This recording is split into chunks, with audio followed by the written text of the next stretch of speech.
নমস্কার বন্ধুরা, আমার চ্যানেলে আমি আপনাদেরকে স্বাগত জানাই। আশা করছি আপনারা ভালো আছেন, সুস্থ আছেন। আমি আবারও চলে এসেছি আপনাদের কাছে বেশ কিছু ইউজফুল টিপস নিয়ে। আর এই টিপসগুলো যদি আপনারা ফলো করেন, সংসারের খরচ অনেকটাই কমে যাবে, সংসারের মুশকিল কাজ সহজ হয়ে যাবে। তাছাড়াও এই টিপসগুলো যদি আপনারা করেন, ফালতু খরচা হবে না। চলুন তাহলে দেখে নেওয়া যাক আজকের প্রথম টিপসটা আপনাদের কাছে কী শেয়ার করি। আমি এখানে বেশ কিছুটা ডাল সেদ্ধ করে নিয়েছি। ডাল আমরা কিন্তু অনেকেই খেতে পছন্দ করি, তবে ডাল খাওয়ার পরে অনেকেরই দেখবেন গ্যাস অম্বলের সমস্যা হয়ে যায়, যার কারণে অনেকে আমরা ডাল খেতে পছন্দ করলেও কিন্তু ডাল খাই না। তবে আপনারা কিভাবে ডাল রান্না করলে ডাল খাওয়ার পর গ্যাস অম্বলের সমস্যা হবে না। আমি গ্যাসের মধ্যে একটা কড়াই গরম করতে বসিয়ে দিয়েছি, তার মধ্যে দিয়েছি সামান্য পরিমাণে সরিষার তেল। এবার আমি এই তেলের মধ্যে ফোড়ন দিয়ে দেব। আমি এখানে দিয়ে দিচ্ছি আমি একটা শুকনো লঙ্কা, যেটাকে দুটো টুকরো করে নিয়েছি, আর দিয়ে দেব সামান্য পরিমাণের 5 ফোড়ন। নিয়ে নিচ্ছি এখানে একটা তেজপাতা, যেটাকে দুটো টুকরো আমি করে দিয়েছি। এবার একটু নাড়াচাড়া করে নেব, তারপর বেশ কিছুটা পেঁয়াজ কুচি দিয়ে দেব। আপনারা ফোড়নটা আপনাদের পছন্দ অনুযায়ী কিন্তু এখানে দিতে পারেন। কিছুক্ষণ আমি নাড়াচাড়া করে পেঁয়াজটা একটু ভেজে নিয়েছি, তারপর দিয়ে দেব যে ডালটা সেদ্ধ করে রেখেছি। এবার এর মধ্যে বেশ কিছুটা পরিমাণের জল দিয়ে দিলাম। আপনারা ডালটা যে পরিমাণের পাতলা বা ঘন করবেন সেই অনুযায়ী জল দিয়ে দেবেন।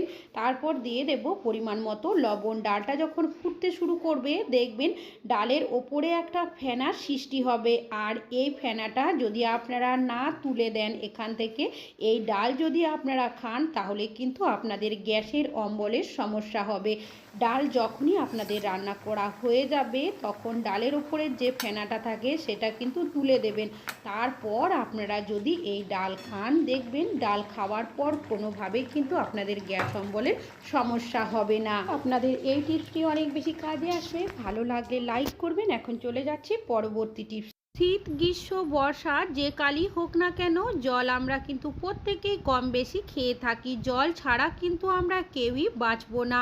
তবে দেখবেন যখনই আমাদের ওয়েদার চেঞ্জ হয়, শীত থেকে গ্রীষ্ম আসে, গ্রীষ্ম থেকে বর্ষা আসে, তখন কি হয়, আমাদের বাচ্চা থেকে বয়স্ক অনেকেরই দেখবেন গলার মধ্যে ব্যথা শুরু হয়ে যায়। আর সেই ব্যথা কিন্তু খুব সহজে যায় না, অনেক সময় অতিরিক্ত পরিমাণের ওষুধ খাওয়ার পর দেখা যায় সেই ব্যথা কিন্তু যায়। তবে অতিরিক্ত ওষুধ না খেয়ে আপনারা একটা কাজ করে নিতে পারেন। যে জলটা খাবেন সেই জলটা খাওয়ার আগে এইভাবে করে একটা ছুরির সাহায্যে যদি কেটে দেন, আর তারপর যদি এই জলটা খান, দেখবেন 3 দিনের মধ্যেই কিন্তু আপনাদের ব্যথা চলে যাবে। আগেকার দিনে দিদা ঠাকুমারা বলতেন, গলা ব্যথা হলে জল কেটে যদি খাওয়া হয়, গলা ব্যথা খুব তাড়াতাড়ির মধ্যে সেরে যায়, ওষুধ খাওয়ার কিন্তু প্রয়োজন হয় না। আশা করছি এই টিপসটা আপনাদের অনেক বেশি কাজে আসবে। ভালো লাগলে লাইক করবেন। এখন চলে যাচ্ছি পরবর্তীতে। একটা বেলন চাকি। রুটি আমরা প্রত্যেকেই কিন্তু বাড়িতে কম বেশি বানিয়ে থাকি। রুটি বেলার পর দেখবেন বেলন চাকির মধ্যে বেশ কিছুটা পরিমাণের আটার গুঁড়ো বা আটা লেগে থাকে। তবে এরপর আমরা কি করি, বেলুন চাকিটা হয়তো কোনো কাপড় দিয়ে পরিষ্কার করে দিই, না হলে হাত দিয়ে পরিষ্কার করি। আটার গুঁড়ো যেগুলো থাকে সেগুলো পরিষ্কার হয়ে গেলেও যদি কোনো আটা লেগে থাকে সেটা কিন্তু যেতে চায় না। জল দিয়ে ধুয়ে দিই, তাহলে কাঠের হওয়ার কারণে বেলুন চাকি খুব তাড়াতাড়ি খারাপ হয়ে যাবে, এমনকি পচে যাবে। যার কারণে আমরা কিন্তু অনেকেই বেলুন চাকিটা এইভাবে করে কিচেনের মধ্যে রেখে দিই। এতে কি হয়, আমাদের বেলুন চাকির মধ্যে কিন্তু অনেক টিকটিকি পোকামাকড় মুখ দিয়ে দেয়। পরের দিন কিন্তু আমরা বুঝতে পারি না, আর সেই বেলুন চাকি দিয়ে কিন্তু রুটি বেলতে থাকি। তো এটা না করে আপনারা কি করবেন, রুটি বেলার পর নিয়ে নেবেন এই ধরনের একটা প্লাস্টিক। আমি এখানে আটার প্লাস্টিক নিয়েছি, আপনারা যে কোনো পরিষ্কার প্লাস্টিক নিয়ে নেবেন। তারপর বেলুন চাকিটাকে এইভাবে করে যদি আপনারা রেখে দেন, তাহলে দেখবেন যদি আটা গুঁড়ো বা আটা কোনো কিছুই লেগে থাকে না কেন, কোনোভাবেই কিন্তু টিকটিকি বা পোকামাকড় মুখ দিতে পারবে না। রোজ রোজ আপনাদের বেলুন চাকি ধুয়ে পরিষ্কারও করতে হবে না। আশা করছি আপনাদের এই টিপসটি অনেক বেশি কাজে আসবে। ভালো লাগলে লাইক করবেন। এখন চলে যাচ্ছি পরবর্তী টিপসে। আমি এখানে নিয়েছি রুটি আমরা বাড়িতে কিন্তু কম বেশি প্রত্যেকেই করে থাকি, তবে দেখবেন আমাদের যাদের বাড়িতে বাচ্চারা রয়েছে তারা অনেক সময় কি করে রুটি খেতে চায় না। তাছাড়াও যদি আপনাদের একঘেয়েমি রুটি সবজি খেতে ভালো না লাগে সেক্ষেত্রে আপনারা কিভাবে খাবেন তেমনই একটা টিপস আপনাদের কাছে শেয়ার করব। আবার অনেক সময় দেখবেন বাসি রুটি থেকে যায়, তখন কিন্তু আপনারা এইভাবে করে বানিয়ে খেতে পারেন। তো তার জন্য এখানে গ্যাসের মধ্যে একটা তাওয়া গরম করতে বসিয়ে দিয়েছি। এর মধ্যে দিয়ে দেবো আমি হাফ চামচের মতো সাদা তেল। আপনারা চাইলে এখানে কিন্তু ঘিয়েরও ব্যবহার করতে পারেন। এবার তেলটা যখন একটু গরম হয়ে যাবে তখন খুন্তির সাহায্যে এইভাবে করে আমি ছড়িয়ে দেব।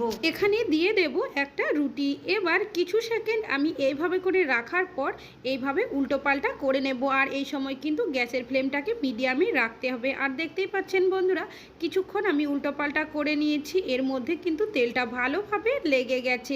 এবার এখান থেকে রুটিটাকে তুলে নেব। আরও একটা যে রুটি রয়েছে একইভাবে আমি উল্টো পাল্টা করে নামিয়ে নেব। এই দেখতেই পাচ্ছেন বন্ধুরা একটা প্লেটের মধ্যে আমি তুলে নিয়েছি। এই তাওয়ার মধ্যে আমি দিয়ে দিচ্ছি একটা ডিম। এখানে কিন্তু আর তেলের আমি ব্যবহার করিনি। এবার কিছু সেকেন্ড রাখার পর খুন্তির সাহায্যে কুসুমটাকে আমি এরকম করে নেব যাতে করে একটু ছড়িয়ে যায়।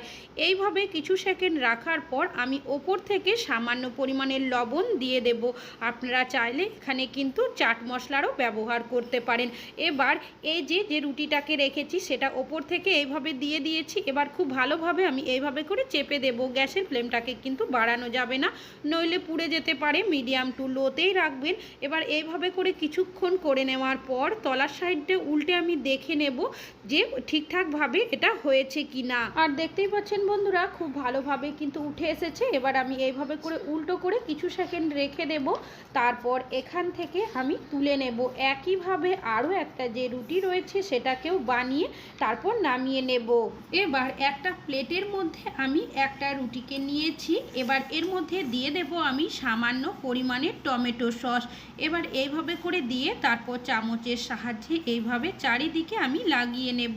আর দেখতেই পাচ্ছেন বন্ধুরা টমেটো সসটা কিন্তু খুব ভালোভাবে আমি লাগিয়ে নিয়েছি। এবার আমি এর মধ্যে দিয়ে দেব কিছুটা পরিমাণের শসা কুচি, কিছুটা পেঁয়াজ কুচোনো আর কিছুটা গাজর কুচি। এখানে আপনাদের পছন্দ অনুযায়ী সবজিরও কিন্তু ব্যবহার করতে পারেন। লঙ্কার ব্যবহার করলাম না যেহেতু আমার বাচ্চা খাবে। এখানে সামান্য পরিমাণের লবণ এইভাবে করে ছড়িয়ে দিলাম। আপনারা চাইলে চাট মশলারও ব্যবহার করতে পারেন।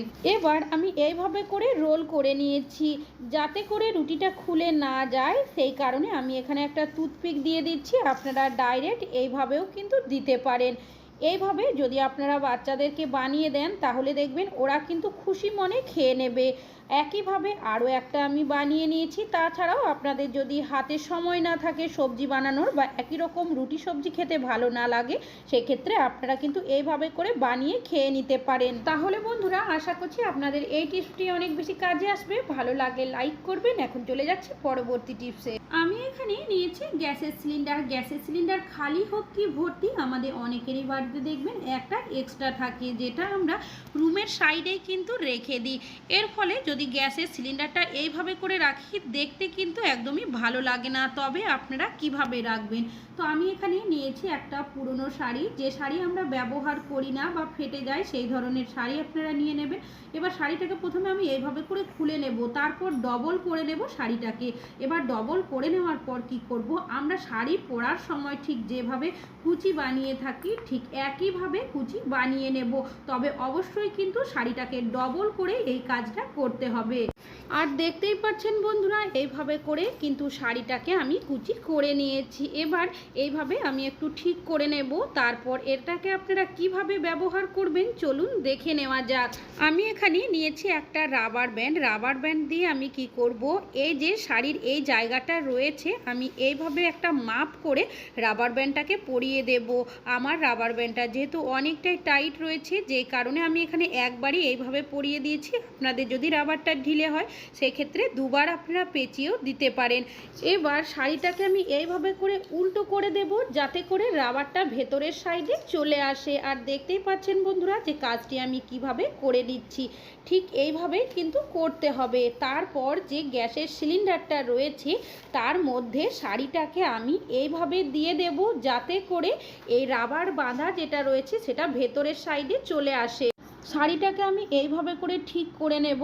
আর দেখতেই পাচ্ছেন বন্ধুরা, পুরো শাড়িটাই কিন্তু এইভাবে করে দিয়ে আমি গ্যাসের সিলিন্ডারটাকে কভার করে দিয়েছি। আপনারা চাইলে এইভাবে করেও রাখতে পারেন। আর যাতে একটু সুন্দর লাগে দেখতে, তার জন্য এখানে আমি একটা দড়ি নিয়েছি, সেটা দিয়ে এইভাবে করে বেঁধে দিচ্ছি। আপনারা যে কোনো এখানে মোটা ধরনের সুতোর ব্যবহার করতে পারেন। এইভাবে যদি আপনারা রুমের সাইডে রেখে দেন তাহলে কিন্তু বুঝতে পারবে না যে তলার মধ্যে গ্যাসের সিলিন্ডার রয়েছে। এটাকে আরও সুন্দর লাগার জন্য আমি এখানে একটা ছোট্ট শো পিস দিয়ে দিলাম। আর দেখতেই পাচ্ছেন বন্ধুরা কতটা সুন্দর লাগছে। আশা করছি আপনাদের এই টিপসটি অনেক বেশি কাজে আসবে। ভালো লাগলে লাইক করবেন। এখন চলে যাচ্ছি পরবর্তী টিপ। আমি এখানে নিয়েছি কাপ বা কফি মগ। আমাদের বাড়িতে কম বেশি কিন্তু প্রত্যেকেরই আনা হয়, তবে যখন আমরা নতুন কাপ বা কফি মগ নিয়ে আসি, সেই কাপ বা কফি মগের মধ্যে যদি চা বা কফি দিই, অনেক সময় দেখা যায় কাপটা ভেঙে যায় অথবা হ্যান্ডেলটা ছেড়ে যায়। এর একটাই কারণ থাকে যে চীনা মাটি দিয়ে কাপ বা কফি মগ বানানো হয় তখন ঠিকঠাকভাবে জিনিসটা কিন্তু পোড়ানো হয় না, যার কারণে এই সমস্যাটা দেখা যায়। তবে আপনারা যখনই নতুন কাপ বা কফি মগ বাড়িতে নিয়ে আসবেন, এমন কি করবেন যাতে করে খুব তাড়াতাড়ির মধ্যে কাপটা ফেটে না যায় বা হ্যান্ডেলটা ছেড়ে না যায়। তো তার জন্য এখানে নিয়ে নিয়েছি একটা পাত্র। এবার এর মধ্যে দিয়ে দেব আমি বেশ কিছুটা পরিমাণের গরম জল। তবে অতিরিক্ত গরম জল কিন্তু ব্যবহার করবেন না, যেহেতু আমার একটু বেশি গরম হয়ে গেছে, যার কারণে একটু ঠান্ডা করে নেব। এখন জলটা অনেকটাই ঠান্ডা হয়ে গেছে। এর মধ্যে সামান্য পরিমাণের লবণ দিয়ে খুব ভালোভাবে আমি মিশিয়ে নেব। এবার যে কাপ বা কফি মগগুলো আপনারা বাড়িতে নিয়ে আসবেন, সেইগুলো এই জলের মধ্যে এইভাবে করে ডুবিয়ে দেবেন। আর এইভাবে দেওয়ার পর আপনারা দেখবেন যে কাপ বা কফি মগগুলো রয়েছে সেগুলো কিন্তু এই জলটা সোক করতে শুরু করবে। আর আমি আপনাদেরকে দেখিয়েও দিচ্ছি। আর দেখতেই পাচ্ছেন বন্ধুরা, কাপের এই সাইডগুলোতে কিন্তু ছোট্ট ছোট্ট বাবলের মতো সৃষ্টি হয়েছে। এইভাবে করে আপনারা কিন্তু 5 মিনিট রেখে দেবেন। আর আমি আপনাদেরকে 5 মিনিট পর দেখাচ্ছি। দেখতেই পাচ্ছেন বন্ধুরা, এখনও কিন্তু এই জলটা কাপের মধ্যে সোক করে যাচ্ছে। যখনই আপনারা নতুন কাপ বা কফি মগ বাড়িতে নিয়ে আসবেন, এইভাবে করে যদি রেখে দেন আর তারপর এখান থেকে কাপগুলো আপনারা তুলে পরিষ্কার জল দিয়ে ধুয়ে দেবেন। তারপর যখনই এই কাপ বা কফি মগের মধ্যে গরম কোনো জিনিসই দেন না কেন, দেখবেন তাড়াতাড়ির মধ্যে ফেটে যাবে না, হ্যান্ডেলটা ছেড়ে যাবে না, অনেক দিন পর্যন্ত আপনারা কিন্তু ব্যবহার করতে পারবেন। আশা করছি আপনাদের এই টিপসটিও অনেক বেশি কাজে আসবে। ভালো লাগলে লাইক করবেন। এখন চলে যাচ্ছি পরবর্তী টিপসে। আমি এখানে নিয়েছি একটা পাত্র। এবার এর মধ্যে দিয়ে দেব আমি পরিমাণ মতো আটা। আপনারা আপনাদের পরিমাণ অনুযায়ী আটা এখানে দিয়ে দেবেন। আর দিয়ে দেব এখানে স্বাদ মতো লবণ। তারপর খুব ভালোভাবে মিশিয়ে নেব। রুটি আমরা প্রত্যেকে কিন্তু কম বেশি বাড়িতে বানিয়ে থাকি। রুটি বানানোর জন্য তার আগে আমাদেরকে কিন্তু আটাটা মাখতে হয়। তবে অনেক সময় দেখবেন আমাদের কোনো কাজ করতে গিয়ে যদি আঙুল কেটে যায় বা হাতের মধ্যে ব্যথা হয়ে যায়, তখন কিন্তু আটা মাখতে আমাদের পক্ষে অনেকটাই কষ্টকর হয়ে যায়। তাছাড়াও যদি আমাদের সাহায্য করার মতো কেউ না থাকে, তখন কিন্তু এই আটা আমাদের নিজেদেরকেই মাখতে হয়। তবে আপনারা আটার মধ্যে হাত না দিয়ে কিভাবে আটা মেখে নেবেন তারই একটা টিপস আপনাদের শেয়ার করব। তো আমি এখানে নিয়েছি চায়ের ছাঁকনি। তবে এই ধরনের প্লাস্টিকের চায়ের ছাঁকনি নিলে কিন্তু হবে না। আমাদের অনেকেরই বাড়িতে দেখবেন এই ধরনের যে স্টিলের চায়ের ছাঁকনি থাকে, সেই ছাঁকনি নিতে হবে। তবে ছাঁকনি দিয়ে কিভাবে আপনারা আটা মাখবেন, নিয়েছি বেশ কিছুটা পরিমাণের গরম জল। জলটাকে আটার মধ্যে দিয়ে দিয়েছি। গরম জল দিয়ে যদি আমরা আটা মাখি, আটাটা খুব তাড়াতাড়ি মেখে নেওয়া হয়ে যায়, এমনকি রুটিটা অনেক নরম তুলতুলে হয়। চায়ের ছাঁকনিটা আমি এইভাবে করে ধরেছি আর এইভাবে করে কিন্তু আমি ঘোরাতে থাকবো। তবে একবারে কিন্তু অতিরিক্ত জল দিয়ে দেবেন না, না হলে কিন্তু আটাটা অনেক বেশি নরম হয়ে যেতে পারে। এইভাবে করে আমি কিছুক্ষণ ঘুরিয়ে নিয়েছি। তো এখানে আরও একটু পরিমাণের জল আমি দিয়ে দেব। তারপর ঠিক একইভাবে আটাটা কিন্তু আমি মাখতে থাকবো। আপনারা যদি এইভাবে করে আটা মেখে নেন তাহলে দেখবেন আটার মধ্যে হাতও দিতে হবে না আর ভালোভাবে কিন্তু মেখেও নেওয়া হয়ে যাবে। আর দেখতেই পাচ্ছেন বন্ধুরা, আটাটা কিন্তু এখন অনেকটাই মেখে নেওয়া হয়ে গেছে। আমি দেখিয়ে দিচ্ছি আপনাদের কাছে যদি এই ধরনের চায়ের ছাঁকনি না থাকে সেক্ষেত্রে আপনারা কিভাবে আটাটা মাখবেন। তো আমাদের বাড়িতে কিন্তু এই ধরনের যে হাতাগুলো থাকে সেগুলো আপনারা কিন্তু ঠিক একইভাবে ব্যবহার করতে পারেন। আমি যেহেতু চায়ের ছাঁকনি দিয়ে আপনাদের আটা মেখে দেখাবো, সেই কারণে চায়ের ছাঁকনি দিয়ে কিন্তু বাকি আটাটা মেখে আপনাদেরকে দেখিয়ে দিচ্ছি। তো এখানে আমি আরও সামান্য পরিমাণের জল দিয়ে দিচ্ছি, তারপর আটাটা মেখে নিচ্ছি। আর দেখতেই পাচ্ছেন বন্ধুরা যে আটার মধ্যে হাত না লাগিয়ে আমরা কিন্তু আটাটাকে মেখে নিয়ে, দেখতেই পাচ্ছেন বন্ধুরা আটাটা কিন্তু চায়ের ছাঁকনির মধ্যে এইভাবে করে লেগে গেছে। এবার চায়ের ছাঁকনিটা আমি এখান থেকে ছাড়িয়ে নিচ্ছি, আর তারপর বাকি যে আটাটা রয়েছে সেটাকে হাত দিয়ে যদি আমরা হালকাভাবে এইভাবে মেখে নিই তাহলে কিন্তু খুব সহজে ভালোভাবে মেখে নেওয়া হয়ে যাবে। তাহলে বন্ধুরা আশা করছি আপনাদের এই টিপসটি অনেক বেশি কাজে আসবে। ভালো লাগলে লাইক করবেন। আজকে এখানেই শেষ করছি, আবার চলে আসবো আরও নতুন নতুন টিপসের ভিডিও নিয়ে। ততক্ষণের জন্য ভালো থাকবেন, সুস্থ থাকবেন।